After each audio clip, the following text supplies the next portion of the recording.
লভ্যাংশ দেওয়ার অনিশ্চয়তায় দেশের ২৪টি ব্যাংক মূলধন ঘাটতি ছাড়িয়েছে ১.৫ লাখ কোটি টাকা। বিদেশি প্রতিষ্ঠানের সঙ্গে লেনদেনেও হোঁচট খাওয়ার শঙ্কা। আবারও অস্থির ঢাকার পুঁজি বাজার। সূচক ও বাজার মূলধন বাড়লেও গেল সপ্তাহে লেনদেন ছুঁতে পারেনি ৫০০ কোটির ঘর। ২১ খাতের ১৬টিতেই ধস। ২ দশক পর যৌথ অর্থনৈতিক কমিশন বৈঠকে বসবে বাংলাদেশ পাকিস্তান। ঢাকায় আসছেন পেট্রোলিয়াম মন্ত্রী আলী পারভেজ মালিক। অর্থনৈতিক ও কূটনৈতিক বোঝাপড়ার পরামর্শ। মাছ ধরায় ২২ দিনের নিষেধাজ্ঞা শেষ। মধ্যরাত থেকেই নদী সাগরে ট্রলার নিয়ে ছুটছেন জেলেরা।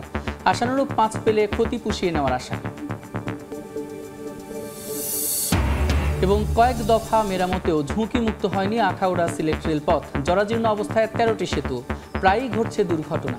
সংস্কারে ১,৮৮১ কোটি টাকার প্রকল্প অনুমোদন।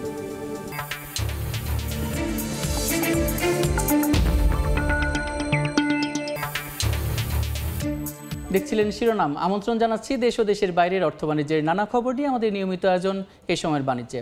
আপনাদের সঙ্গে আছি আমি সাদিক হাসান ইমন। এবারও লভ্যাংশ দেওয়ার অনিশ্চয়তা দেখা দিয়েছে ২৪টি ব্যাংকের। এসব ব্যাংকের সম্মিলিত মূলধন ঘাটতি ১.৫ লাখ কোটি টাকা ছাড়িয়েছে। ব্যাংকগুলো আমানতের অর্থ এমন সব খাতে বিনিয়োগ করেছে যেখান থেকে অর্থ ফেরত পাওয়া সম্ভব নয়। ফলে পরিশোধিত মূলধন থেকে খেলাপি বেশি থাকায় অনাস্থার প্রভাব পড়বে বিদেশি ব্যাংকের সঙ্গে লেনদেনেও।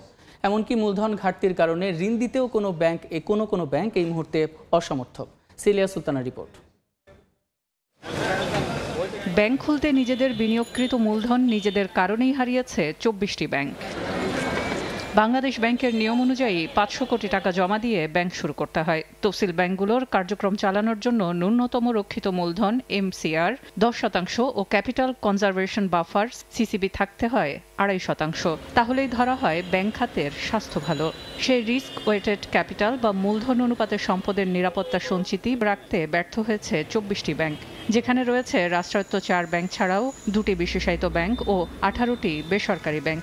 সম্মিলিত মূলধন ঘাটতি ১.৫ লাখ কোটি টাকা ছাড়িয়েছে। প্রতিবেদন বলছে এসব ব্যাংকে লাগামহীন খেলাপি ঋণ বেড়ে যাওয়ায় এই দুরবস্থা। ব্যাংকগুলো এমন সব খাতে বিনিয়োগ করেছে যেখান থেকে অর্থ ফেরত পাওয়া সম্ভব নয়। ব্যাংকিং সেক্টরে ওভারঅল খেলাপি ঋণের পরিমাণ অনেক বেড়ে গিয়েছে, যার ফলে ক্যাপিটাল শর্টফল আছে এরকম ব্যাংকের সংখ্যা অনেক বেড়ে গিয়েছে।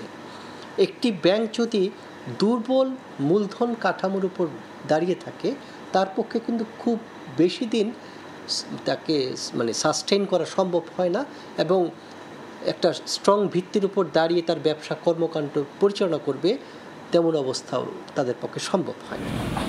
ব্যাংকগুলোর মূলধন ঘাটতির প্রভাবে ব্যাংকগুলোর বিনিয়োগ বা ল্যান্ডিং ক্যাপাসিটি কমে যাবে। শেয়ার হোল্ডাররা লভ্যাংশ নিতে পারবেন না। প্রভাব পড়বে শেয়ার বাজারে তালিকাভুক্ত ব্যাংকগুলোর বিনিয়োগকারীদের ডিভিডেন্ড দেওয়ার বিষয়েও। এছাড়াও বিদেশি ব্যাংকের সাথে লেনদেনেও হোঁচট খাবে ব্যাংকগুলো। যেহেতু মূলধন হয়ে গেছে 2%, 1% বা মাইনাস, এর অর্থ হচ্ছে এই মুহূর্তে ব্যাংকগুলো যে পরিমাণ বিনিয়োগ করছে এই বিনিয়োগের সমুদয় অর্থই কিন্তু হচ্ছে আমানতকারীদের অর্থ। এর অর্থ হচ্ছে যে আমি ১০০ টাকা ঋণদান করছি, এখানে কিন্তু মালিক পক্ষের কোনোই বিনিয়োগ নাই, সমুদয় বিনিয়োগ হচ্ছে কিন্তু আমানতকারীদের অর্থায়ন থেকে এটা করা হচ্ছে। তো সুতরাং আমানতকারীরা কিন্তু আরও বেশি মাত্রায় ঝুঁকির মুখে পড়তে যাচ্ছে। এর আগে ২০২৪ সালের শেষে ২০ ব্যাংকের মূলধন ঘাটতি ছিল ১,৭২,০০০ কোটি টাকা। তার আগের প্রান্তিকে ১৬ ব্যাংকে মূলধন ঘাটতি ছিল ৫৩,০০০ কোটি টাকা। সিলিয়া সুলতানা, সময় সংবাদ, ঢাকা। দর্শক, আমরা প্রতিবেদনটি দেখলাম। এই বিষয়ে আলোচনার জন্য আমাদের সঙ্গে যুক্ত হয়েছেন Bangladesh Institute of International and Strategic Studies BIS-এর গবেষণা পরিচালক ডক্টর মাহফুজ কবির। ডক্টর মাহফুজ কবির, এই সময়ের বাণিজ্যে আপনাকে স্বাগত। ধন্যবাদ। প্রতিবেদনটি দেখছিলাম আমরা, তো ২৪টি ব্যাংকের সম্মিলিত যদি মূলধন ঘাটতি কথা বলি তাহলে ১.৫ লাখ কোটি টাকার বেশি। এমনটা কেন হলো? এটি মূলত দুটি কারণে হয়েছে। একটা হলো যে আগে যেটা ছিল যে রাজনৈতিক চাপে হয়তো এমন সমস্ত প্রতিষ্ঠানকে বা ব্যক্তিকে ঋণ দেওয়া হয়েছে যেগুলা তারা ধরে নিয়েছে যেগুলো কিছু অংশ পাচার হয়ে যাবে এবং একই সঙ্গে আনপ্রোডাক্টিভ সেক্টরগুলোতে এগুলো যাবে। তারপর কনসেন্ট্রেশন অনেক হাই, এমন কিছু গ্রুপ অফ ইন্ডাস্ট্রি আছে যেখানে আসলে খুব হাই কনসেন্ট্রেশনে আসলে ঋণ দেওয়া হয়েছে এবং অনেক ক্ষেত্রে ঝুঁকিপূর্ণ হয়ে গেছে। অনেক মালিক তারা জেলে আছেন, পালিয়ে গেছেন। তো সেগুলো একটা চাপ রয়েছে। আর এর পাশাপাশি আমি বলবো যে ব্যাংকের ভিতরেই এমন কিছু দুর্বল ব্যবস্থা আছে যেগুলো আসলে এই মূলধন ঘাটতি তৈরিতে সহায়তা করছে। এর মধ্যে একটি হচ্ছে যে টার্গেট, এই ম্যানেজারদেরকে বা যারা এক্সিকিউটিভ আছেন তাদেরকে বলা হয় একটা নির্দিষ্ট পরিমাণে ঋণের ব্যবস্থা করতে, হ্যাঁ। তো এই ঋণটা দেওয়ার যে টার্গেট ওইটার উপরে তাদের বোনাস বা বেতনগুলো সব নির্ধারিত হয়। এইটার কারণে দেখা যায় কি যে অনেকেই যে ম্যানেজাররা অনেক চাপের মধ্যে থাকেন। তো এটা যেটা হয় যে এই চাপের মধ্যে থেকে তারা কি করেন, তারা এমন সমস্ত প্রতিষ্ঠান বা ব্যক্তিকে ঋণ দেন তো যেটার কারণে হয় কি যে দেখা যায় যে ওগুলো ঝুঁকিটা বাড়িয়ে দেয়। তো এই বিষয়গুলোই তৈরি হয়েছে এবং এই কারণে আসলে এত বিপুল পরিমাণে আমরা দেখতে পাচ্ছি যে মূলধন ঘাটতি। জি, আপনি বলছিলেন টার্গেটের কথা, যে টার্গেটে পুঁজি করে দেখা যাচ্ছে বিভিন্ন ব্যবসা প্রতিষ্ঠান বলেন বা যারা এই দুর্বলতাকেই তারা ঘায়েল করে তারা টাকা নিচ্ছেন এবং নিজেদের কাছে রাখছেন, খেলাপি করছেন। তো টার্গেট তো এখনও রয়েছে, তো এখন আসলে কি ধরনের পদক্ষেপ দেওয়া দরকার, কেমন যাচাই বাছাই করে ঋণ দেওয়া দরকার বলে আপনি মনে করেন? আসলে বাংলাদেশ ব্যাংক যে কাজটি করেছে সেটা হলো ব্যাংকে কিন্তু শৃঙ্খলা ফিরিয়ে নিয়েছে। এই মুহূর্তে আসলে যে এই অর্থ পাচার সেটা কিন্তু বন্ধ হয়ে গেছে এবং এর পাশাপাশি আসলে অনেক জায়গাতে আসলে সংস্কার হয়েছে। তো এই কারণে আসলে আমাদের যে প্রথম যে ধাপটা সেটা হলো যে এই মানে রাজনৈতিক প্রভাব এবং এই যে অর্থ পাচার এই দুটাকে রোধ করা, সেটা কিন্তু করতে মোটামুটিভাবে সক্ষম হয়েছে। কিন্তু সবচেয়ে বড় যে ব্যাংকের ভিতরের দুর্বলতা, যে কোনো জায়গাতে বাছবিচারবিহীনভাবে আসলে ঋণ দেওয়া এবং বিপুল পরিমাণে ঋণ চাইলে হয়তো 100 কোটি টাকা ঋণ চাইলে কিন্তু সহজেই পার পেয়ে যায়, কিন্তু হয়তো 1 কোটি টাকা 2 কোটি টাকা ঋণ চাইলে ভালো ব্যবসার জন্য, তো সেখানে কিন্তু ওগুলো দেওয়া হচ্ছে না। তো এইরকম একটা যে অসামঞ্জস্য, এটার কারণে ব্যাংকের ঝুঁকি বাড়ছে এবং এই কারণেই দেখা যাচ্ছে কি যে নন পারফর্মিং লোন কিন্তু এখনও বেশি এবং এটা কিন্তু চলতে থাকবে যদি এইভাবে চলে। তাহলে সেক্ষেত্রে দেখা যাবে কি যে এটার কারণে যেটা হয় যে এই যে ঋণটা দেওয়া হলো সেটার এগেনস্টে তো একটা অ্যাকাউন্ট কিন্তু ক্রিয়েট করা হলো, হ্যাঁ, ডিপোজিট হিসেবে। যখনই টাকাটা ফেরত না আসছে তখনই কিন্তু ব্যাংক আর পারছে না আসলে এই নতুন করে ঋণ দিতে বা বিনিয়োগ করতে, আর বিনিয়োগও নেই ব্যাংকগুলোর। তো এটা একটা বড় সমস্যা আর কি, যে নিজেরা যদি বিনিয়োগ করতো তারপরে বিভিন্নভাবে অ্যাসেট ক্রিয়েট করা যায়, তো সেইভাবে তারা করছে না। তো এই সমস্ত কারণে দেখা যাচ্ছে কি যে আসলে কিন্তু মূলধনের ঘাটতি থেকেই যাচ্ছে। জি, এই মুহূর্তে আপনি শুধুমাত্র যারা খেলাপি করেছে বা ঋণ নিয়েছে তাদেরকেই আপনি শুধুমাত্র দায়িত্ব, মানে তাদের কাঁধেই সব এই ধরনের অভিযোগ তুলবেন, নাকি যারা ব্যাংক থেকেও ঋণ দিয়েছে তাদের যাচাই বাছাই না করে তাদের কাছেও কিছুটা এই দোষ বর্তায়? অবশ্যই আমি মনে করি যে আসলে শুধুমাত্র এই যে রাজনৈতিক প্রভাব বা একই সঙ্গে যে কিছু গোষ্ঠী আছে যারা আগে যেটা করতো যে এটা অর্থ পাচারের জন্য আসলে ঋণ নিত, তো সেইটা যেহেতু এখন নেই, সুতরাং এখন এই গভীর যে সমস্যা সেটাতে হাত দিতে হবে, যেটা স্ট্রাকচারাল প্রবলেম বহুদিন ধরে ছিল কিন্তু সেটার দিকে আমরা নজর দিইনি। এই টার্গেট যেটা তৈরি করা, হ্যাঁ, যে ব্যাংকের ভিতরে যে সমস্ত বিশেষ করে প্রাইভেট ব্যাংকগুলো এই কাজগুলো করে, এবং এই ধরনের টার্গেটের ক্ষেত্রে আমার মনে হয় কি যে একটা স্ক্রিনিং মেথড থাকা উচিত এবং সেটা যথাযথভাবে প্রতিপালন করা হচ্ছে কিনা সেটার জন্য বাংলাদেশ ব্যাংকের একটা আলাদা করে ডিপার্টমেন্ট তৈরি করা উচিত এবং এগুলোকে যদি নিবিড়ভাবে মনিটর করা হয় তাহলে সেক্ষেত্রে দেখা যাবে কি যে এই ধরনের যে আনপ্রোডাক্টিভ সেক্টরে যে সমস্ত লোন দেওয়ার প্রবণতা সেটা কিন্তু অনেকটা কমে যাবে এবং তখন কিন্তু ব্যাংকের ঝুঁকিগুলো কমবে এবং এইভাবেই কিন্তু আমরা তখন এই যে মূলধন ঘাটতি সেটা কমিয়ে নিয়ে আসতে পারি। জি, আপনি মনিটরিংয়ের যে ব্যবস্থার কথা বলছিলেন, সে ধরনের মনিটরিং তো আমরা যেহেতু বুঝেই গেছি যে অনেক খেলাপি হয়েছে এবং ব্যাংক নিয়ে কিন্তু অনেক দিনই আলোচনা হচ্ছে ব্যাংকের দুর্বল অবস্থাগুলো নিয়ে, তো মনিটরিং সেল কি সেভাবে গঠন করা হয়েছে যে আসলে কাদের কাছে ঋণ গিয়েছে, কারা দিয়েছে, এ ধরনের কোনো মনিটরিং করা হচ্ছে কিনা? আপনার কাছে কোনো তথ্য আছে? হ্যাঁ, অনলাইনে কিন্তু এখন সমস্ত ঋণই মানে যখন ঋণটা অ্যাপ্রুভ করা হচ্ছে তখন কিন্তু দেখা যায় যে আসলে ঋণটা কাদের কাছে যাচ্ছে। কিন্তু সমস্যা হচ্ছে কি যে ব্যাংকের ভেতরের যারা কর্মকর্তা তাদের জন্য যে সমস্ত টার্গেট ওগুলোর কারণে আসলে আগে যেটা হতো যে ধরেন পলিটিক্যাল যে পার্সনগুলো আছেন কারো প্রভাবশালী সেগুলো চিহ্নিত করে তখন কিন্তু এটার বিরুদ্ধে ব্যবস্থা নেওয়া হতো সম্ভবত, এখন এটা করা হচ্ছে।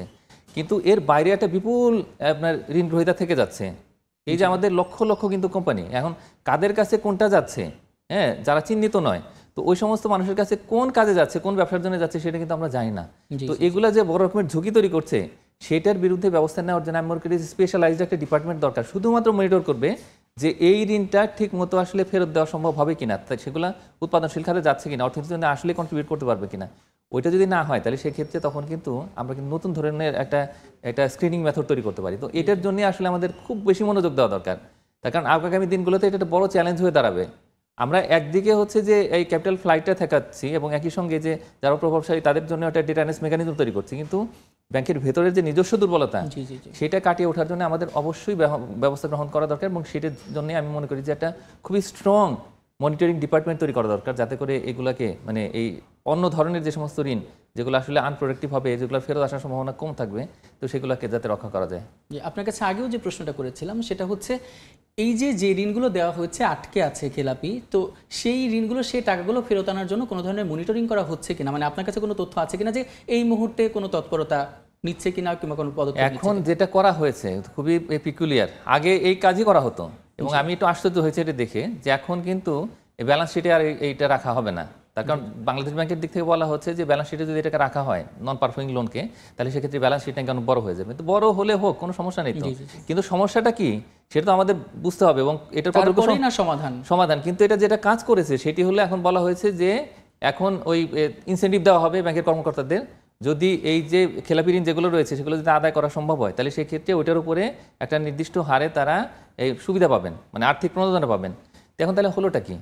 তাহলে কিন্তু এই যে এতদিন ধরে যে প্রেশারটা তৈরি হচ্ছে যে পুরো এই জায়গাতে রিফর্ম করার, এবং বিশেষ করে যে যারা বড় বড় ইচ্ছামূলক খেলাপি এবং রাজনৈতিকভাবে প্রভাবশালী বিগত সরকারের যে যারা এমপি মন্ত্রী বা উপদেষ্টা তারা যে সমস্ত নিয়ে আছেন, তো সেগুলো আসলে শোধ করা কি হবে?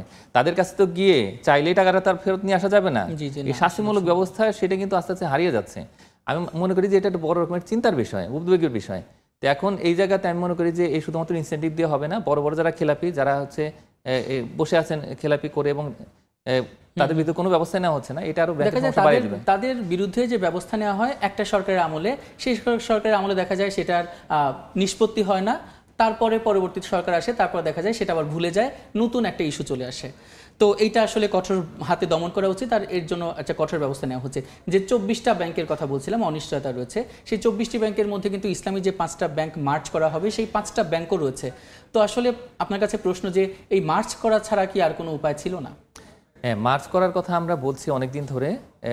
এই যে 5টা ব্যাংকের কথা বলা হয়েছে মার্চ করার, সেটা আমি মনে করি যে ভালো উদ্যোগ। হ্যাঁ, অল্টারনেটিভ যে সমস্ত ওয়ে আছে সেগুলো তো আমরা চেষ্টা করছি, তার কারণ তাদেরকে কিন্তু কন্টিনিউয়াসলি এই বাংলাদেশ ব্যাংক এই তারল্য সহায়তা দিচ্ছে, কিন্তু তারা উঠে দাঁড়াতে পারছে না।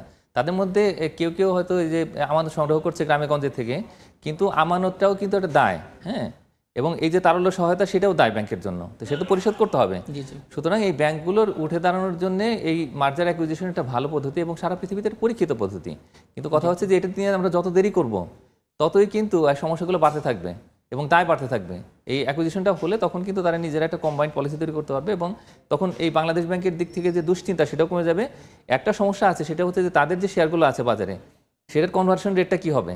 তো তখন তো একটা শেয়ার হবে। তো সেটার জন্য আসলে আমাদের যে সিকিউরিটি অ্যান্ড এক্সচেঞ্জ কমিশন তাদেরকে কাজ করতে হবে, করে একটা ফর্মুলা বের করতে হবে, এবং যদি কনভার্সনটা ঠিক মতো হয়ে যায় তাহলে যারা মালিক আছেন এই শেয়ারগুলোর তারাও কিন্তু মোটামুটি একটা স্বস্তির মধ্যে যাবেন। তাই আমি মনে করি যে আসলে ব্যক্তি স্বার্থের কথা বাদ দিয়ে আমাদের একটা সামষ্টিক স্বার্থ, অর্থনীতির স্বার্থ, ব্যাংকিং খাতের স্বার্থের কথা চিন্তা করতে হবে এবং সেভাবে করেই খুব দ্রুত আসলে এটার এই মার্জারটা হয়ে যেতে হবে। তো বিদেশি ব্যাংকের সাথে লেনদেনের ক্ষেত্রে কি ধরনের প্রভাব পড়বে? হ্যাঁ, ইতিমধ্যেই বিদেশি ব্যাংকগুলো কিন্তু বাংলাদেশের যে ব্যাংকগুলো, বিশেষ করে দুর্বল ব্যাংকগুলো, সেগুলো নিয়ে একটা প্রশ্নবোধক চিহ্ন তৈরি করেছে।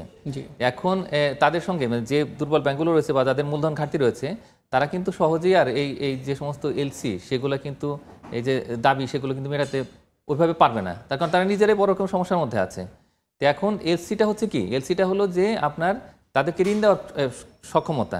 তো এখন এই যে ব্যাংকগুলোর যে মূলধন ঘাটতি রয়েছে, এই মূলধন ঘাটতির কারণে তারা কিন্তু এই যে ডেইলি যে অপারেশনগুলো এবং বিজনেসের যে লেন্ডিং ফ্যাসিলিটি সেগুলো কিন্তু তারা দিতে পারছে না। তো এই সমস্ত কারণে বিদেশি যে ব্যাংকগুলো তারা কিন্তু খুবই স্ট্রিক্টলি কমপ্লাই করে এই সমস্ত বিষয়গুলো, যে যখন দেখা যায় যে ব্যাংকগুলো দুর্বল তখন কিন্তু সেই ব্যাংকগুলোকে অ্যাভয়েড করার চেষ্টা করে। 24টা ব্যাংক কিন্তু কম নয়, এবং এই ব্যাংক 24টি ব্যাংকের কিন্তু গ্রাহকের লভ্যাংশ দেওয়া নিয়েও অনিশ্চয়তা তৈরি হচ্ছে। তো এই ব্যাপারেও আপনার কি বলা আছে? হ্যাঁ, না অবশ্যই, এবং এটা কিন্তু শেয়ার বাজারে আরেক দফা নেতিবাচক প্রভাব ফেলবে। এমনিতেই বিনিয়োগকারীরা মুখ ফিরিয়ে নিয়েছেন শেয়ার বাজার থেকে, ক্ষুদ্র অনেক বিনিয়োগকারী তারা চলে গেছেন। এখন এই যে এই ব্যাংকগুলোর যেগুলো দুর্বলতা প্রকাশ পেয়েছে মূলধনের ক্ষেত্রে, তাহলে নিশ্চয়ই তার যেহেতু লভ্যাংশ দিতে পারছে না, অনেক সময় যেটা দেখা যায় যে আসলে লভ্যাংশ ঘোষণা করার পরেও সেটা কিন্তু পরিশোধ করা হয় না অনেক সময়। হ্যাঁ, তো এখন তারা দিতেই পারবে না বা ঘোষণা করতে পারবে না, তাহলে সেক্ষেত্রে তখন এই মুখ ফিরিয়ে নেবে বিনিয়োগকারীরা। তো এটা একটা বড় চিন্তার বিষয় যে একদিকে আমরা শেয়ার বাজারকে শক্ত করার জন্য অনেক চেষ্টা করছি, কিন্তু অন্যদিকে এই যে এতগুলো ব্যাংক তাদের যদি ডিভিডেন্ডটা না দেওয়া সম্ভব হয় তাহলে সেক্ষেত্রে বিনিয়োগকারী তো ওখানে যাবে না এবং শেয়ারগুলো কিনবে না। এটা একটা বড় রকমের অনিশ্চয়তা তৈরি করবে, মানে অর্থনীতিতে একটা প্রভাব ফেলবে, একটা নেতিবাচক প্রভাব ফেলবে। আপনার কাছে সামরিকভাবে একটি প্রশ্ন করতে চাই, সেটা হচ্ছে বিভিন্ন রাজনৈতিক প্রভাব বলেন, বিভিন্ন প্রভাবে দেখা যাচ্ছে যে ব্যক্তিগুলো আসলে ততটুকু ঋণ পাওয়ার যোগ্য নয়, যতটুকু যোগ্য তার থেকেও বেশি ঋণ দেওয়া হচ্ছে এবং দেখা যাচ্ছে ঋণ খেলাপিতে পড়ছে, দেশের অর্থনীতি ভঙ্গুর হচ্ছে। এই অর্থনীতি তো দেশের জনগণ কিন্তু কিছুদিন পর পর দেখা যাচ্ছে সংবাদ পাচ্ছে, তারা খবর পড়ছে এবং এটা সোচ্চার হচ্ছে, কিন্তু তারা উদ্যোগ নিতে পারছে না। তো এমন কি কোনো সংস্থা বা কোনো প্রতিষ্ঠান নেই বাংলাদেশে যারা নিরপেক্ষভাবে কাজ করবে যাতে দেশের অর্থনীতি ভঙ্গুর না হয় বা ব্যাংকগুলোর বা অন্যান্য খাতের এই ধরনের ধস না নামে বা বেহাল দশা তৈরি না হয়? না, সেই ক্ষেত্রে কিন্তু বাংলাদেশ ব্যাংকই প্রধান সংস্থা এবং সারা পৃথিবী জুড়েই কিন্তু এই ফেডারেল রিজার্ভ সিস্টেম অথবা কেন্দ্রীয় ব্যাংক তারা এই কাজগুলো করে থাকে। কিন্তু দুঃখজনকভাবে এই বাংলাদেশ ব্যাংকের যে পরিমাণে রাজনীতিকরণ হয়েছে বিগত প্রায় 1.5 দশকে, তো সেই দুষ্ট চক্র থেকে বের হয়ে আসার জন্য অনেক কাজ করছে, কিন্তু আসলে বাংলাদেশ ব্যাংকেরও সংস্কার প্রয়োজন ছিল। এটার জন্য আমি সবসময় বলে আসছি যে এটা শক্তিশালী ব্যাংকিং কমিশন তৈরি করা দরকার, যেটাই আসলে এই অভিভাবকের ভূমিকা পালন করবে। কোথাও কেউ যদি কোনো দোষ করে থাকে তাহলে সেই ক্ষেত্রে শাস্তিমূলক ব্যবস্থা গ্রহণ করবে এবং পুরো ব্যাংকিং খাতে রিফর্মের জন্য কাজ করবে। তো আমি মনে করি যে এখনই সময় যে আসলে এরকম একটা কমিশন যদি আমরা তৈরি করতে পারি তাহলে সেক্ষেত্রে ভবিষ্যতে বাংলাদেশ ব্যাংক সহ অন্যান্য ব্যাংক যাতে কোনো দুর্নীতির মধ্যে জড়িয়ে পড়তে না পারে বা কোনো ধরনের অনিয়ম বিশৃঙ্খলা তৈরি না হয়, সেটার জন্য আসলে পুরো অর্থনীতির স্বার্থে আসলে এইরকম একটা কমিশন দরকার।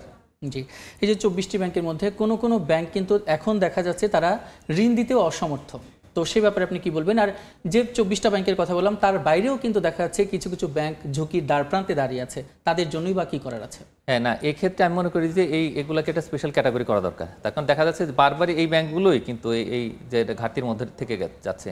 এখন তাদেরকে তো আসলে কিছুটা সহায়তা দিতে হবে। আমরা আগে 5-6টা ব্যাংকে কিন্তু তারা সহায়তা দিতাম, কিন্তু এখন এই ব্যাংকগুলোকে একটা মূলধন সহায়তা দিতে হবে, কিন্তু তাদেরকে টার্গেট দিতে হবে যে তারা যেন এই ঘাটতিটা কমিয়ে নিয়ে আসে।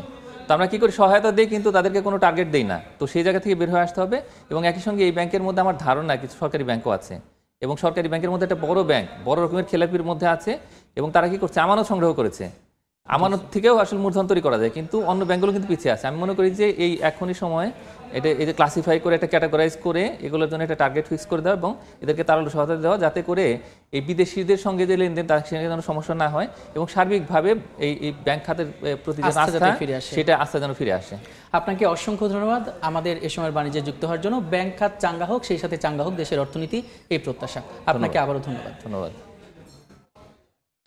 আমরা এতক্ষণ আলোচনা করছিলাম ব্যাংক খাতের বিভিন্ন বিষয়াদি নিয়ে, আর এই জন্য আমাদের সঙ্গে স্টুডিওতে এসে উপস্থিত ছিলেন অর্থনীতিবিদ ডক্টর মাহফুজ কবির। উত্থান পতনে চলছে ঢাকার পুঁজিবাজার। গেল সপ্তাহে দৈনিক লেনদেন নেমেছে 355 কোটি টাকায়, যা 23 জুনের পর সর্বনিম্ন। তালিকাভুক্ত 21 খাতের মধ্যে 16টিতেই ধস দেখছেন বিনিয়োগকারীরা। তবে এর মধ্যেই আবার বেড়েছে সূচক ও বাজার মূলধন।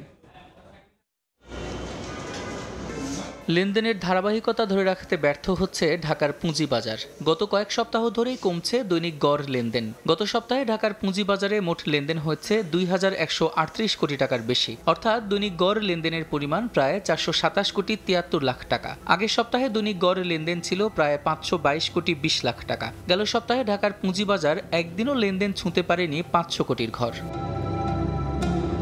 তবে উত্থান দেখেছে সূচক। 5119 পয়েন্ট দিয়ে সপ্তাহ শুরু করা ঢাকার পুঁজিবাজারের প্রধান সূচক ডিএসইএক্স সপ্তাহ ব্যবধানে 30 পয়েন্ট বেড়ে দাঁড়িয়েছে প্রায় 5150 পয়েন্টে। পয়েন্টের উত্থান হয়েছে অন্য সূচকগুলোরও। কিছুটা বেড়েছে বাজার মূলধনও। সপ্তাহ ব্যবধানে 6058 কোটি টাকা বেড়ে বাজার মূলধন দাঁড়িয়েছে 7,05,343 কোটি টাকায়।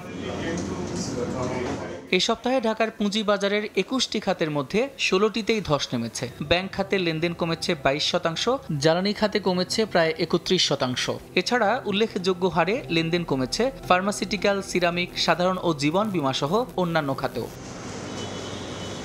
শেয়ারের দাম বৃদ্ধির দিকে থাকা শীর্ষ 5 কোম্পানির মধ্যে এ ক্যাটাগরির একটি এবং বিওজেড ক্যাটাগরির 2টি করে কোম্পানি রয়েছে। আর দাম কমতির শীর্ষ 5 কোম্পানির মধ্যে এ ক্যাটাগরির 3টি এবং বিওজেড ক্যাটাগরির 1টি করে কোম্পানি রয়েছে।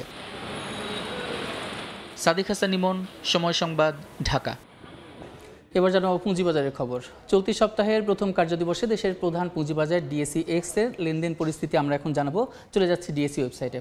আজকে সকাল থেকেই কিন্তু ঊর্ধ্বমুখী প্রবণতা দিয়ে চলছে ঢাকার পুঁজিবাজারের লেনদেন। তো দেখতে পাচ্ছি যে এখন পর্যন্ত প্রধান সূচক সেটি কিন্তু প্রায় 15.6 পয়েন্ট বেড়ে এখন অবস্থান করছে 5065 পয়েন্টের বেশি। সরিয়া সূচক ডিএসইএস সেটি কিন্তু এখন পর্যন্ত আমরা দেখতে পাচ্ছি যে প্রায় 7 পয়েন্ট বেড়ে এখন অবস্থান করছে 1095 পয়েন্টের বেশি। আর বাছাইকৃত সূচক ডিএস30 সেটি কিন্তু এখন দেখতে পাচ্ছি 6.6 পয়েন্ট বেড়ে এখন অবস্থান করছে 2004 পয়েন্টের বেশি। আর ঢাকা পুঁজিবাজারে এখন পর্যন্ত লেনদেন হয়েছে মোট 166 কোটি টাকার বেশি। যে কোম্পানিগুলো এখন পর্যন্ত লেনদেন করছে তার মধ্যে 222টি কোম্পানির শেয়ারের দাম বেড়েছে, 81টি কোম্পানির শেয়ারের দাম কমেছে এবং এখন পর্যন্ত অপরিবর্তিত অবস্থায় রয়েছে 82টি কোম্পানির শেয়ারের দাম। যে কোম্পানিগুলো এখন পুঁজিবাজারে লেনদেন করছে তার মধ্যে শীর্ষ 20-এ কোন কোম্পানিগুলো রয়েছে এবং কার অবস্থান কোথায়, এটা আমরা এখন দেখে নেব। তো গত সপ্তাহে কিন্তু দেখেছিলাম যে বেশিরভাগ সূচকেরই কিন্তু দেখলাম যে একটা সামান্য একটু বেড়েছিল আর কি। তো এই সপ্তাহেও কিন্তু দেখতে পাচ্ছি যে প্রথম কার্যদিবসে সূচকের একটু উত্থান হয়েছে। তো শীর্ষ 20-এ কিন্তু প্রথমেই রয়েছে খান ব্রাদার্স পিপি ওভেন ব্যাকস ইন্ডাস্ট্রিজ লিমিটেড, যার একটি শেয়ার এখন বিক্রি হচ্ছে 99 টাকা 30 পয়সায়। গত কার্যদিবসে এর একটি শেয়ারের সর্বশেষ দাম ছিল 98 টাকা 60 পয়সা, অর্থাৎ আজকে কিন্তু প্রায় 60 পয়সার একটি শেয়ারের দাম বেড়েছে এবং এটি শেয়ার বাজারে এখন পর্যন্ত লেনদেন করেছে 11 লাখ টাকার বেশি। দ্বিতীয় অবস্থানে রয়েছে প্রগতি ইন্স্যুরেন্স, যার একটি শেয়ার এখন বিক্রি হচ্ছে 78 টাকা 50 পয়সায়। গত কার্যদিবসের সর্বশেষ একটি শেয়ারের দাম ছিল 73 টাকা 60 পয়সা, অর্থাৎ আজকে কিন্তু এর হচ্ছে 5 টাকা 10 পয়সায় একটি শেয়ারের দাম বেড়েছে। তৃতীয় অবস্থানে রয়েছে সিটি ব্যাংক, যার একটি শেয়ার এখন বিক্রি হচ্ছে 24 টাকা 70 পয়সায়। গত কার্য দিবসে সর্বশেষ এর একটি শেয়ারের দাম ছিল 24 টাকা 80 পয়সায়, অর্থাৎ কিন্তু আজকে এর একটি শেয়ারের দাম কিন্তু 10 পয়সা কমেছে। তারপরেও সিটি ব্যাংক কিন্তু তৃতীয় অবস্থানে রয়েছে। চতুর্থ অবস্থানে রয়েছে মিডল্যান্ড ব্যাংক, যার একটি শেয়ার এখন বিক্রি হচ্ছে 20 টাকা 90 পয়সায়। গত কার্যদিবসেও কিন্তু সর্বশেষের একটি শেয়ারের দাম ছিল 20 টাকা 90 পয়সা, অর্থাৎ একই দামে কিন্তু গত কার্যদিবসের মতো আজকেও একই দামে এর একটি শেয়ার বিক্রি হচ্ছে। পঞ্চম অবস্থানে রয়েছে লাভেলো, যার একটি শেয়ার এখন বিক্রি হচ্ছে 98 টাকা 70 পয়সায়। গত কার্যদিবসের একটি শেয়ারের সর্বশেষ দাম ছিল 98 টাকা 30 পয়সা, অর্থাৎ আজকে কিন্তু এর একটি শেয়ারের দাম 40 পয়সা বেড়েছে। তো ঢাকা পুঁজিবাজারে আমরা যেটা দেখতে পাচ্ছি, গত সপ্তাহে কিন্তু আমরা দেখতে পেরেছিলাম যে প্রায় 21টি খাতের মধ্যে 16টিতেই ধস নেমেছিল এবং পুঁজিবাজারে কিছুটা উত্থান হয়েছে। আজকে উত্থান দিয়ে শুরু হয়েছে, কিন্তু বাজার মূলধন এবং সূচক যেন আরও বাড়ে, লেনদেনও বাড়ে, সেই প্রত্যাশা কিন্তু বিনিয়োগকারীদের সবসময় রয়েছে। তো ঢাকা স্টক এক্সচেঞ্জের ওয়েবসাইট থেকে এই ছিল আমার কাছে সর্বশেষ। 2 দশক পর আবারও মুখোমুখি হচ্ছেন বাংলাদেশ পাকিস্তানের অর্থনৈতিক নীতি নির্ধারকরা। দ্বিপাক্ষিক বাণিজ্য সহযোগিতা সম্প্রসারণে বাণিজ্য ঘাটতি, রফতানি পরিবহন ব্যয় এবং ব্যবসায়ীদের বিনিয়োগের নিশ্চয়তায় নানা প্রতিবন্ধকতা কাটাতে কতটা ভূমিকা রাখবে ঢাকা ইসলামাবাদ যৌথ অর্থনৈতিক কমিশনের বৈঠক? বিশ্লেষকদের মতে শুধু অর্থনৈতিক নয়, কূটনৈতিক বোঝাপড়াও সমাধান করতে হবে দুই দেশকে। Shatila শারমিনের report. 20 বছর পর সোমবার ঢাকায় বসছে বাংলাদেশ পাকিস্তানের মধ্যে নবম যৌথ অর্থনৈতিক কমিশন জিইসির বৈঠক। দুই দেশের অর্থনৈতিক সহযোগিতা, বাণিজ্য, বিনিয়োগ, কৃষি, আর্থিক সেবা, ব্যাংকিং সহ বিভিন্ন খাতে পারস্পরিক উন্নয়ন সহযোগিতা থাকবে আলোচনায়। প্রাথমিকভাবে পাকিস্তানের অর্থমন্ত্রী আহাদ খান চিমার নেতৃত্বে প্রতিনিধি দল ঢাকায় আসার কথা থাকলেও শেষ মুহূর্তে পরিবর্তন আসে ইসলামাবাদের সিদ্ধান্তে। এবারের বৈঠকে পাকিস্তান প্রতিনিধি দলের নেতৃত্ব দেবেন দেশটির পেট্রোলিয়াম মন্ত্রী আলী পারভেজ মালিক। বাংলাদেশের পক্ষে নেতৃত্ব দেবেন অর্থ উপদেষ্টা সালেউদ্দিন আহমেদ। এ বৈঠকে একটি সমঝোতা স্মারক সইয়ের সম্ভাবনা রয়েছে। জিইসি বৈঠকের পরদিন মঙ্গলবার পাকিস্তানের বাণিজ্য মন্ত্রী জাম কামাল খানের আমন্ত্রণে ইসলামাবাদ সফরে যাবেন বাণিজ্য উপদেষ্টা শেখ বশির উদ্দিন। 2023 সালের পরিসংখ্যান বলছে পাকিস্তানের সঙ্গে বাংলাদেশের বাণিজ্য ঘাটতি দাঁড়িয়েছে প্রায় $587 মিলিয়ন। বিশেষজ্ঞদের মতে রফতানি পণ্যের ধরন কাছাকাছি হওয়া, পরিবহন ব্যয়, বিনিয়োগের নিরাপত্তা এবং ব্যবসায়ীদের আস্থাকে বিবেচনায় রেখেই নতুন করে বাণিজ্য সম্ভাবনা খুঁজতে হবে দুই দেশকে। পাকিস্তান যেগুলো আমদানি করে সেগুলোর উৎপাদন সক্ষমতা, সরবরাহ সক্ষমতা আমরা বৃদ্ধি করতে পারি কিনা, পাকিস্তানের মার্কেটে সে ঢুকতে পারছে কিনা, সেখানে সুবিধা দিতে পারছে কিনা, কারণ সে তো ওই অবস্থায় চলে এসেছে। সেই জায়গায় যদি একটা উইন উইন সিচুয়েশন হয়, যেই অর্থনৈতিক কাঠামোর কথা চিন্তা করা হচ্ছে সেটা হয়তো বড় হতেও পারে। একটা মিউচুয়াল রিকগনিশন এগ্রিমেন্ট যদি আমি করি, তাহলে এগ্রিকালচারাল প্রোডাক্ট আমদানি রপ্তানির ক্ষেত্রে অনেক বাধা দূর হয়ে যায়। কূটনৈতিক ও বাণিজ্যিক সম্পর্ক সম্প্রসারণে পাকিস্তানের সঙ্গে ঐতিহাসিক অমীমাংসিত ইস্যুগুলোর বোঝাপড়া জরুরি বলে মনে করেন অর্থনীতিবিদ ও আন্তর্জাতিক সম্পর্ক বিশ্লেষকরা। এই 54 বছরে বাংলাদেশ কিন্তু বড় ধরনের সম্পর্ক করেছে তার আশেপাশে দেশের সাথে। পাকিস্তানের সাথে দেনা পাওনার কিছু বিষয় ইত্যাদি রয়ে গেছে, এগুলাকেও নিরসন না করে আমরা সামনের দিকে সাস্টেনেবলি অগ্রসর হওয়াটাও কিছুটা হয়তো সেখানে প্রশ্ন থেকে যেতে পারে। রাজনৈতিক সদিচ্ছাটা আছে ঠিকই, কিন্তু ওটা হলেই যে একেবারে অর্থনৈতিক কাঠামো বড় হবে সেই নিশ্চয়তা দেওয়া সম্ভব না। বিশ্লেষকরা বলছেন, দুই দেশের মধ্যে অর্থনৈতিক সহযোগিতা যেমন নতুন করে আলোচনার টেবিলে, তেমনি আঞ্চলিক ভারসাম্য এবং কূটনৈতিক বোঝাপড়ার প্রশ্নও গুরুত্বপূর্ণ হয়ে উঠেছে ঢাকা ইসলামাবাদ সংলাপ। শাতিলা শারমিন, সময় সংবাদ, ঢাকা। দেখছেন এ সময়ের বাণিজ্য, সঙ্গে থাকুন। এবার বন্দর বাণিজ্যের খবর।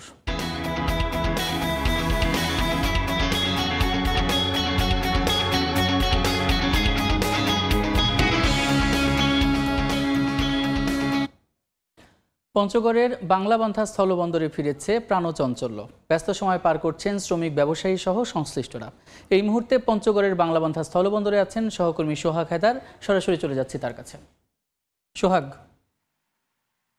আমি এই মুহূর্তে দাঁড়িয়ে আছি পঞ্চগড়ের সড়ক পথের 4 দেশীয় যে স্থলবন্দর বাংলাবান্ধা, এই বন্দরে দাঁড়িয়ে আছি। প্রথমে জানিয়ে রাখি যে এই স্থল বন্দরটি কিন্তু পাথর আমদানির জন্য বিখ্যাত, কারণ এই স্থল বন্দর থেকে দিয়ে কিন্তু ভারত এবং ভুটান থেকে প্রচুর পরিমাণে বোল্ডার পাথর আমদানি হয়ে থাকে। আমরা দেখেছি একসময় কিন্তু এই বন্দরটি নানা জটিলতায় পড়লেও কিন্তু বর্তমানে আবারও কিন্তু ঘুরে দাঁড়াতে শুরু করেছে। এবং বর্তমানে বলে রাখি যে পাথর আমদানির পাশাপাশি কিন্তু এই বন্দরটি কিন্তু বাংলাদেশ থেকে বাংলাদেশি আলু কিন্তু নেপালে প্রচুর পরিমাণে রপ্তানি হচ্ছে। আরেকটি বিষয় জানিয়ে রাখি যে আমরা বন্দর কর্তৃপক্ষের সাথে কথা বলেছি। বন্দর কর্তৃপক্ষ বলছে যে এই বন্দরটি কিন্তু পাথর প্রত্যেক দিনে কিন্তু 150 থেকে 300-র মতো পাথরবাহী ট্রাক কিন্তু এই বন্দরে প্রবেশ করছে ভারত এবং ভুটানের।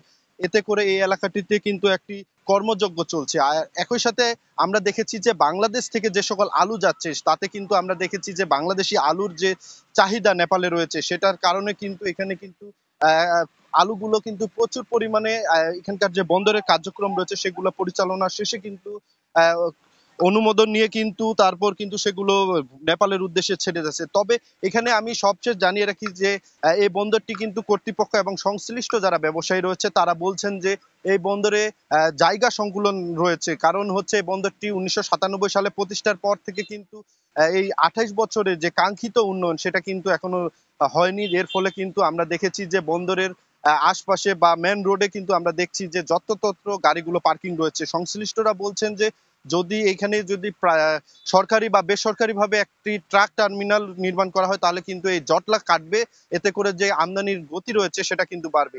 আরেকটি বিষয় জানিয়ে রাখি যে এই বন্দর সংশ্লিষ্ট বলছে যে ইয়ার্ডের যে জায়গাটি রয়েছে সেটা কিন্তু এই বন্দরের জন্য এখন অনেকটা কম হয়ে গেছে, যার কারণে তারা বলছেন যদি কর্তৃপক্ষ উদ্যোগ গ্রহণ করে এই বন্দরের জায়গা বৃদ্ধি করে তাহলে কিন্তু আমদানির যে পরিধি রয়েছে সেটা কিন্তু অনেকটাই বাড়বে।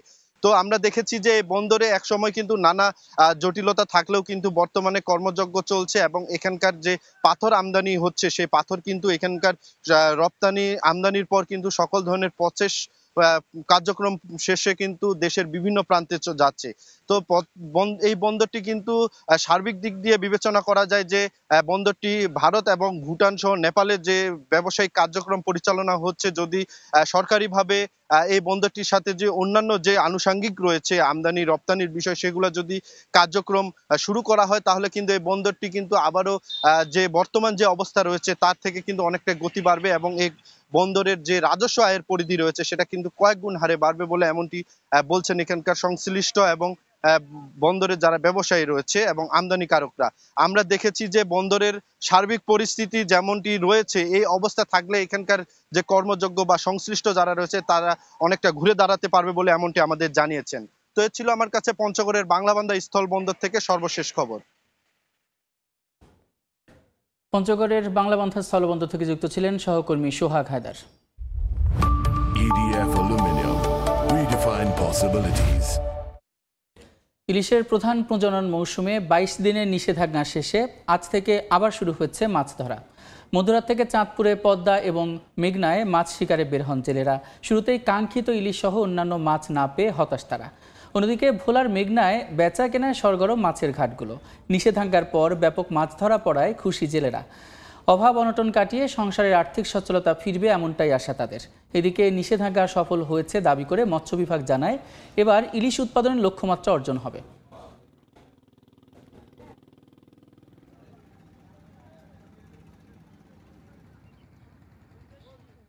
জাল টানতেছি কষ্ট কইরা, মনে মাছ নাই, হুদা অভিযান দেয়, মাছ ধরে যায় সব নামাত। এই যে 3টা মাছ পাইছি, আমাকে কষ্টকে হারবো, হ্যাঁ পরে এই যে আঙুর এক নৌকা খরচ আছে 10,000 টাকা 12,000 টাকা। নিষেধাজ্ঞা মান্য করে লাস্ট সিজনের গাঙ্গে গেছি, লাস্টে যে জাল মাছি, ইনশাল্লাহ আমাদের স্বপ্ন পূরণ হয়েছে। অবরাত শেষ, আমরা সাগরে গেছি, সাগরে যা মাছ পাইছি, আল্লাহর রহমতে ভালোই মাছ পাইছি। দেখছেন এই সময়ের বাণিজ্য।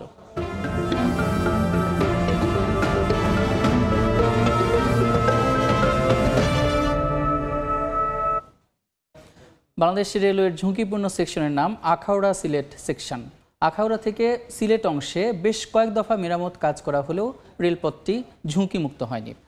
এক লাইনের এই সেকশনে প্রায়ই ঘটছে দুর্ঘটনা। রেলওয়ে বিভাগ বলছে রেললাইন সংস্কারে 1,881 কোটি টাকার প্রকল্প অনুমোদন করা হয়েছে। নৌশাদ আহমেদের চৌধুরীর ছবিতে একরামুল কবিরের রিপোর্ট।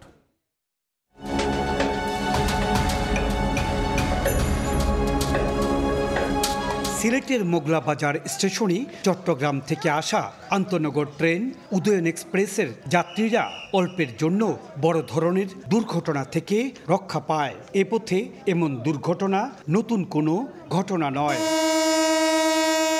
আখাউড়া সিলেট রেলপথ অংশটি আখাউড়া, কুলাউড়া, শাহবাজপুর ভারতের মহিষাদন রেলপথের অংশ হিসাবে 1896 সালে নির্মাণ হয়।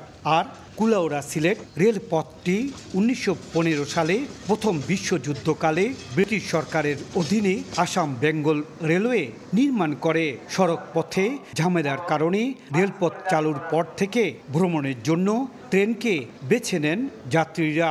7 বছরে 13টি ট্রেন দুর্ঘটনায় প্রশ্নের মুখে এ রেলপথ। বাসে যে রাস্তায় রাস্তায় জাম্প হয়, ট্রেনে জামটা হয় না। বাসে যদি যাই তাহলে সেক্ষেত্রে ব্রাহ্মণবাড়িয়া বা বিশ্ব রোডের ওই জায়গাতে বেশি জ্যাম পড়ে থাকে। ছোটবেলা থেকে ট্রেন বেটার মনে করি আর কি। ট্রেনের জার্নি অনেক নিরাপদ, অনেক আরাম। চলতি মাসের প্রথম সপ্তাহে এই জায়গায় উদয়ন এক্সপ্রেস লাইনচ্যুত হলে শত শত যাত্রী বড় ধরনের দুর্ঘটনার হাত থেকে রক্ষা পায়। সিলেট আখাউড়া রেলপথের দৈর্ঘ্য 177 কিলোমিটার। জরাজীর্ণ হয়ে পড়া এ সেকশনে রয়েছে 13টি ঝুঁকিপূর্ণ সেতু। রেলওয়ের ভাষায় যা ডেড স্পট। এছাড়া ট্রেন লাইনও রয়েছে ত্রুটি। একটি লাইন থাকায় দুর্ঘটনায় রেলপথ বন্ধ হয়ে যায়। 2 লাইন নির্মাণে এলাকাবাসী দীর্ঘদিন ধরে দাবি করলেও আপাতত শুধু লাইন সংস্কারের উদ্যোগ নেওয়া হয়েছে বলে জানান সংশ্লিষ্টরা।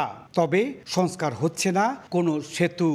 4টি বগি রেল লাইন থেকে ছিটকে পড়ে, এটা থেকে অন্তত শিক্ষা নিয়ে আমি মনে করি দ্রুত গতিতে সংস্কার প্রয়োজন। আমরা তো এখন এই যে টেন্ডার প্রসেসে যাওয়ার জন্য আমরা ডকুমেন্টেশন করছি আর কি। যে জায়গাগুলো বেশি খারাপ এগুলো আমরা টোটাল পুনর্বাসন করব। রেল স্লিপার থেকে ধরে আনুষঙ্গিক এগুলো আমরা রিনিউয়াল করব। ডাবল লাইনের কাজটা এখন আমাদের প্রক্রিয়াধীন, ওইটা এখনো মন্ত্রণালয় পাস হয় নাই। পাস হলে হয়তো আমাদের ট্রেনের সময় বাঁচবে, কোচিং এর সময় বাঁচবে, নতুন লাইন হলে দুর্ঘটনা থেকে আমরা বাঁচতে পারবো। আখাউড়া সিলেট রেলপথে ছোট বড় 250টির বেশি সেতু কালভার্ট রয়েছে। 3 ফুট থেকে 300 ফুট দীর্ঘ এই সেতুগুলো ব্রিটিশ আমলে নির্মিত। ইকরামুল কবির, সময় সংবাদ, সিলেট। ভূমি অধিগ্রহণ মামলা জটিলতা আর রাজনৈতিক পট পরিবর্তনে স্থবির হয়ে পড়েছে সিলেটের কুমারগাঁও বাদাঘাট এয়ারপোর্ট সড়ক 4 লেন উন্নয়ন প্রকল্পের কাজ। সড়ক ও জনপদ বিভাগ বলছে জমি অধিগ্রহণের জন্য আগেই 77 কোটি টাকা জেলা প্রশাসকের কার্যালয়ে জমা দেওয়া হয়েছে। তবে ভূমি মালিকরা সঠিক কাগজ জমা না দেওয়ায় প্রক্রিয়া আটকে আছে। এই অবস্থায় 2026 সালের জুন পর্যন্ত প্রকল্পের মেয়াদ বাড়ানো হয়েছে। নৌশাদ আহমেদের ছবিতে অপু বণিকের রিপোর্ট। 4 লেন সড়কের 2 লেনের কাজ সমাপ্ত হলেও অপর 2 লেনে এখনও রয়ে গেছে স্থাপনা। ভূমি মালিক ও সড়ক বিভাগের টানাপোড়েনের মধ্যে ঝুলে আছে ভূমি অধিগ্রহণ। এতে অনেকটাই থমকে আছে সড়কের গুরুত্বপূর্ণ অংশের কাজ। সিলেটের মানুষের দীর্ঘদিনের দাবি মেনে সড়ক পরিবহন মহাসড়ক বিভাগের আওতায় 2022 সালের 1 জানুয়ারি একনেক সভায় অনুমোদন দেয়া হয় কুমারগাঁও বাদাঘাট এয়ারপোর্ট সড়ক 4 লেন উন্নয়ন প্রকল্প। প্রকল্পের কাজ শুরু হয় 2022 সালের 26 নভেম্বর। 2024 সালের জুনে শেষ হওয়ার কথা থাকলেও রাজনৈতিক পট পরিবর্তন, মামলা আর ভূমি জটিলতার কারণে বছর গড়িয়ে গেলেও শেষ হচ্ছে না কাজ। এতে ভোগান্তিতে জমির মালিক ও স্থানীয়রা। আলসির কারণে এই রাস্তাটা এখনো পুরোপুরি কাজ শেষ হইতেছে না। রাস্তা ভাঙ্গা দেখে ব্রেক মারিয়া উল্টিয়া লইয়া পরে কিংবা অনেক মোটরসাইকেলও দুর্ঘটনা ঘটে। তিনটা নোটিশ তিনটা দ্বারা আছে, একটা নোটিশ আমরা আইছি না। প্রকল্পের কাজ এখনো শেষ না হওয়ায় ঘন্টার পর ঘন্টা দাঁড়িয়ে থাকতে হচ্ছে পণ্য বোঝাই ট্রাকগুলোকে। চালকরা বলছেন প্রকল্প বাস্তবায়ন হলে শহরে না ঢুকেই বাইপাস সড়ক ব্যবহার করে যেতে পারবেন দেশের বিভিন্ন প্রান্তে। বাঁচবে কর্মঘণ্টাও। সারাটা দিন এখানে বসে থাকতে হয় লুট করে। যদি এই রাস্তাটা হয়ে যায় তাহলে আমাদের ড্রাইভারদের জন্য অনেক উপকার হবে। 4 লাইনের রাস্তাটা হয়ে গেলে আমরা বাইপাস দিয়ে বাইরে যাবো, এই যানজটও থাকবো না।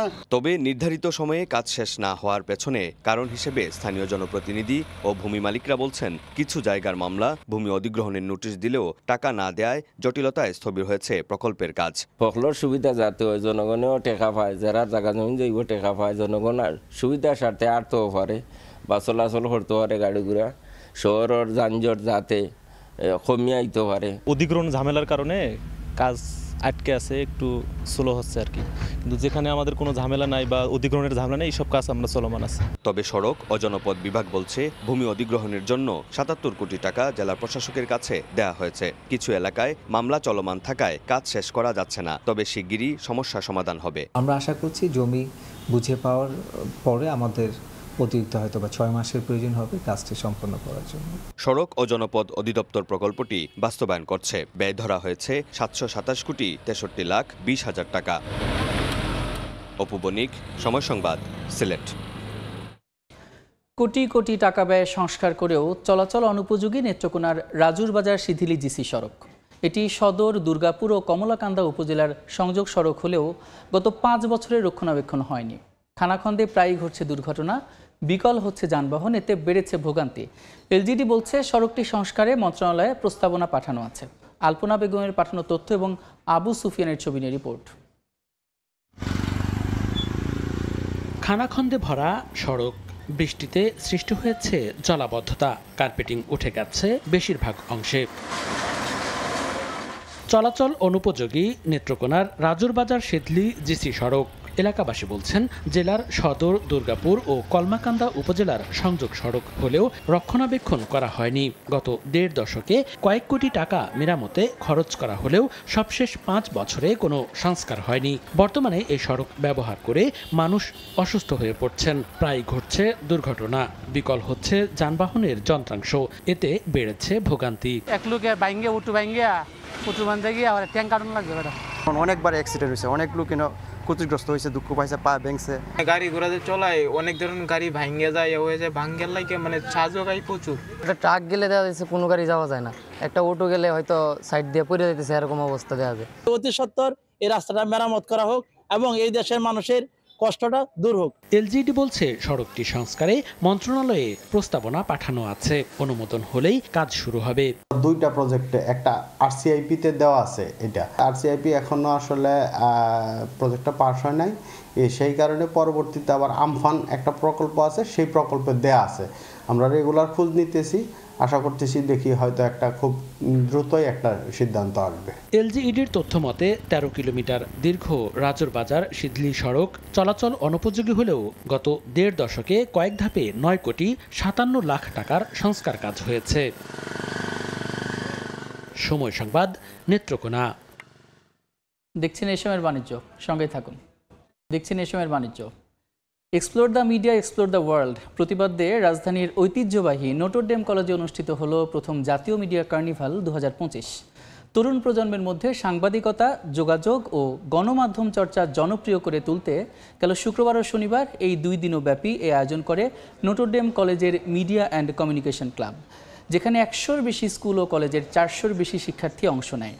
নতুন প্রজন্মকে উৎসাহিত করতে অনলাইন ও অফলাইনে শর্ট ফিল্ম প্রদর্শন, পোস্টার প্রতিযোগিতা, অ্যাড মেকিং, ক্যাপশন ও রিপোর্ট কন্টেস্ট সহ বিভিন্ন বিষয়ে প্রতিযোগিতার আয়োজন করা হয়।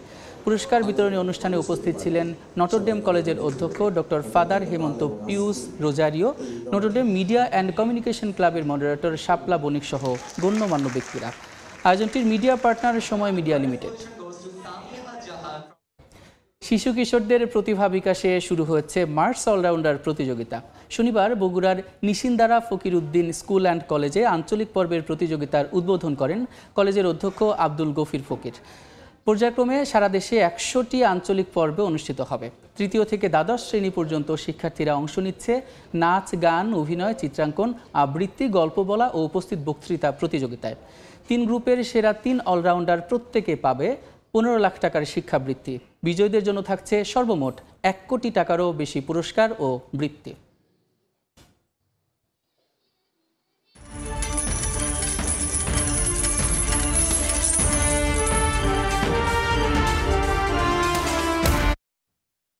আন্তর্জাতিক বাজারে ঊর্ধ্বমুখী রয়েছে কোবাল্ট, টিন, বিটুমিন সহ বেশিরভাগ শিল্পপণ্যের দাম। চাহিদা বৃদ্ধির কারণ জানিয়েছে বাজার বিশ্লেষণকারী মার্কিন সংস্থা দ্য ট্রেডিং ইকোনমিক্স। তবে কমেছে নিকেল ও অ্যালুমিনিয়ামের দাম।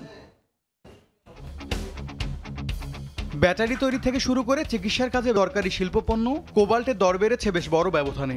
একদিনে প্রতি মেট্রিক টন এই শিল্পের দাম $1460 বেড়ে রোববার সকালে বেচাকেনা হচ্ছে $48,570। সপ্তাহ ব্যবধানে এই ধাতুর দাম বেড়েছে 13.68%। আরেক শিল্পপণ্য টিনের দাম একদিনে $408 বেড়ে বর্তমানে প্রতি মেট্রিক টনের দাম পড়ছে $35,772। যদিও সপ্তাহ ব্যবধানে অপরিবর্তিত রয়েছে এই ধাতুর দাম। সড়ক সহ বিভিন্ন অবকাঠামো তৈরিতে দরকারি বিটুমিনের বিশ্ববাজারও ঊর্ধ্বমুখী। প্রতি মেট্রিক টন বেচাকেনা হচ্ছে প্রায় $468। এক সপ্তাহে দাম বেড়েছে 5.21%। ইলেকট্রনিক যন্ত্রপাতি তৈরিতে চাহিদা মেটানো লেড বা সীসার প্রতি মেট্রিক টনের দাম পড়ছে $2020। মূল্যবান এই ধাতুর দাম একদিনের ব্যবধানে 0.24 আর এক সপ্তাহে বেড়েছে 2.49%। মরিচা বিরোধী হিসেবে পরিচিত জিঙ্কের দাম সপ্তাহ ব্যবধানে বেড়েছে 2.83%। বর্তমানে প্রতি মেট্রিক টন জিঙ্কের দাম পড়ছে $3023। তবে অ্যালুমিনিয়ামের দাম একদিনে $3.15 কমে প্রতি টন বিক্রি হচ্ছে $2859। যদিও সপ্তাহ ব্যবধানে দাম বেড়েছে 3.08%। রঙিন যৌগ তৈরিতে কদর ধরে রাখা নিকেলের দামও নিম্নমুখী। বর্তমানে প্রতি মেট্রিক টন নিকেলের দাম পড়ছে $15,325। একদিনে $10 দাম কমলেও সপ্তাহের হিসেবে দাম বেড়েছে 1.42%। MS আরিফিন, সময় সংবাদ। দেখছেন এই সময়ের বাণিজ্য, সঙ্গেই থাকুন। দেখছেন এই সময়ের বাণিজ্য। কানাডা থেকে আমদানি করা পণ্যের উপর আরও 10% শুল্ক বাড়ানোর ঘোষণা দিয়েছেন মার্কিন প্রেসিডেন্ট ডোনাল্ড ট্রাম্প। অন্টারিও প্রদেশের একটি শুল্ক বিরোধী বিজ্ঞাপনে সাবেক প্রধানমন্ত্রী রোনাল্ড রেগানের ছবি ব্যবহার করায় এই প্রতিক্রিয়ামূলক শুল্কারোপের সিদ্ধান্ত নিয়েছেন তিনি। শনিবার সামাজিক যোগাযোগ মাধ্যমে দেয়া এক পোস্টে ট্রাম্প এই বিজ্ঞাপনকে প্রতারণামূলক আখ্যা দিয়ে বলেন, এটি যুক্তরাষ্ট্র বিরোধী শত্রুতামূলক কাজ। বর্তমানে যুক্তরাষ্ট্র কানাডার পণ্যে 35% পর্যন্ত শুল্ক আরোপ করেছে। যদিও কিছু খাত মুক্ত বাণিজ্য চুক্তির আওতায় ছাড় পেয়েছে। নতুন সিদ্ধান্তে গাড়ি ও ধাতব পণ্যে 25 থেকে 50% পর্যন্ত কর বহাল রেখে এর ওপর আরও 10% শুল্ক বাড়ানো হবে।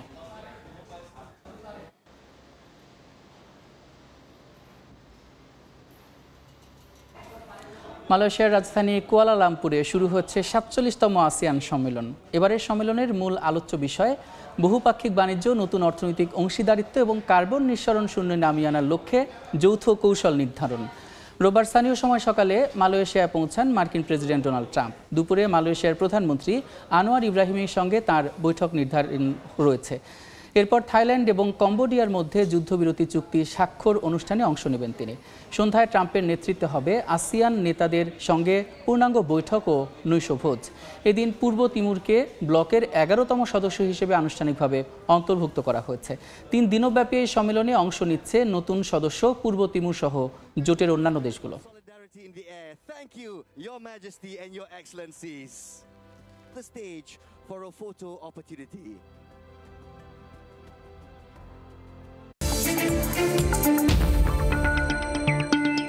এই ছিল এই সময়ের বাণিজ্যে। দুপুর 12টার সময় সংবাদের সঙ্গে থাকবেন শবনম নিবিড়। ধন্যবাদ সাদিক। দুপুর 12টার সময় সংবাদ নিয়ে আসছি কিছুক্ষণ পরে, সঙ্গেই থাকুন সময়ের।